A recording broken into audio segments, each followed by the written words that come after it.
الحمد لله الحمد لله وكفى وسلام على عباده الذين اصطفى أما بعد أعوذ بالله من الشيطان الرجيم بسم الله الرحمن الرحيم وما أرسلناك إلا رحمة للعالمين صدق الله العظيم۔ بزرگان محترم، عزیزان مکرم اور معزز سننے والی دینی ماں اور بہنیں اور پیارے بچوں، السلام علیکم ورحمۃ اللہ وبرکاتہ۔ گزشتہ تعلیم میں نے ایک روایت نقل کی تھی ترمذی شریف کی، حضرت ابو ہریرہ رضی اللہ تعالیٰ عنہ کی۔ وہ فرماتے ہیں کہ آپ صلی اللہ علیہ وسلم تبسم فرماتے تھے، مسکراتے تھے تو دیواروں پر عکس پڑتا تھا۔ میں نے حضور صلی اللہ علیہ وسلم جیسا نہ آپ سے قبل دیکھا نہ آپ کے بعد دیکھا، اس وجہ سے کہ رسول اللہ صلی اللہ علیہ وسلم کی زبان مبارک سے جو الفاظ نکلتے تھے وہ حدیث بن جاتی تھی۔ میں اور آپ بات کرتے ہیں، اپنا منہ کھولتا ہے تو منہ سے تھوک نکلتا ہے، مگر آپ کے دندان مبارک سے نور نکلتا تھا۔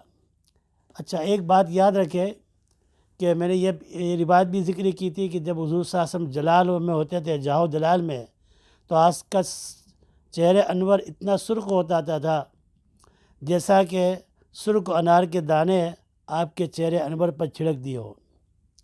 لیکن ایک بات یاد رکھے کہ رسول اللہ صلی اللہ تعالیٰ علیہ وسلم کو جب غصہ جلال میں آتے تھے تو آپ کبھی بھی اپنی ذات کے لیے، اپنے معاملے کے لیے آپ نے کبھی غصہ نہیں کیا۔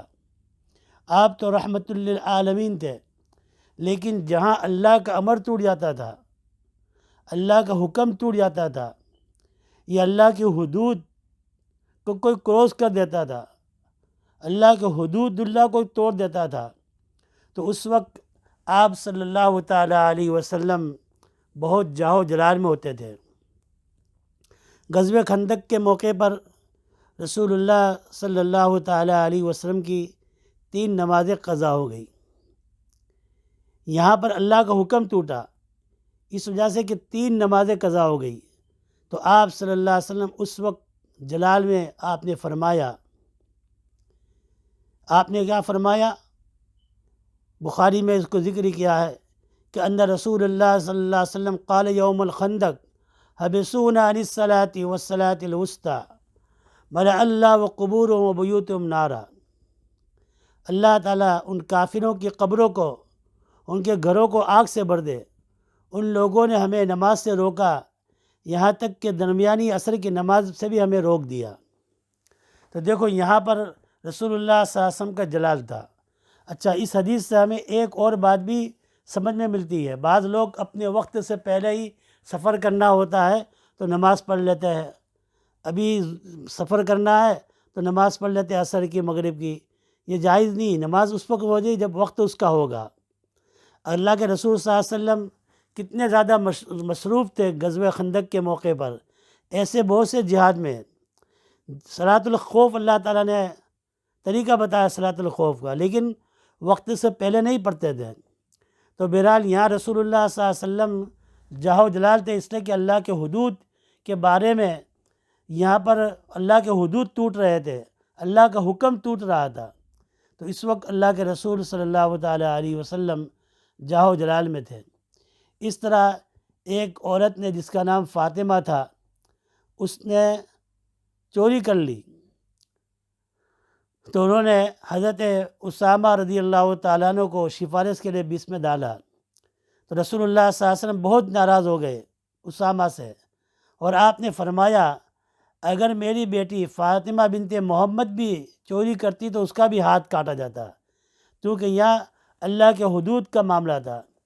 اس طرح رسول اللہ صلی اللہ علیہ وسلم دنیا سے پردہ فرما رہے تھے، تشریف لے جا رہے تھے، تو اپنی امت کو نصیحت فرمائی، لا تطرونی کما اطرت الیہود والنصارى، اے میرے امتیوں، تم یہود و نصارے کی طرح مت بن جانا، مجھے اتنا مت بڑھانا کہ خدا کے مقام تک پہنچا جائے۔ جس طرح کہ یہود و نصارہ نے، یہودیہ نے حضرت عزیر علیہ السلام کو خدا کا بیٹا کہہ دیا، اور نصارہ نے حضرت عیسیٰ علیہ السلام کو خدا کا بیٹا کہہ دیا، مجھے یہاں تک مت پہنچانا۔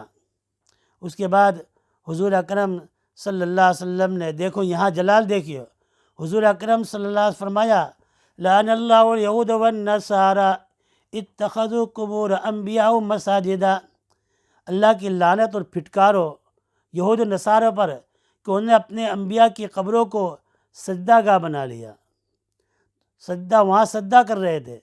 تو اللہ کی ذات کے علاوہ کسی پیر کے لیے، کسی فقیر کے لیے، کسی نبی کی قبر پر سجدہ کرنا جائز نہیں ہے۔ تو یہ اللہ کے رسول صلی اللہ علیہ وسلم کا جلال نظر آتا ہے۔ اللہ تبارک و تعالی ہمیں رسول اللہ صلی اللہ تعالی علیہ وسلم کی باتوں کو سننے سے زیادہ سمجھنے کی توفیق عطا فرمائے اور عمل کرنے کی توفیق عطا فرمائے، آمین یا رب العالمین۔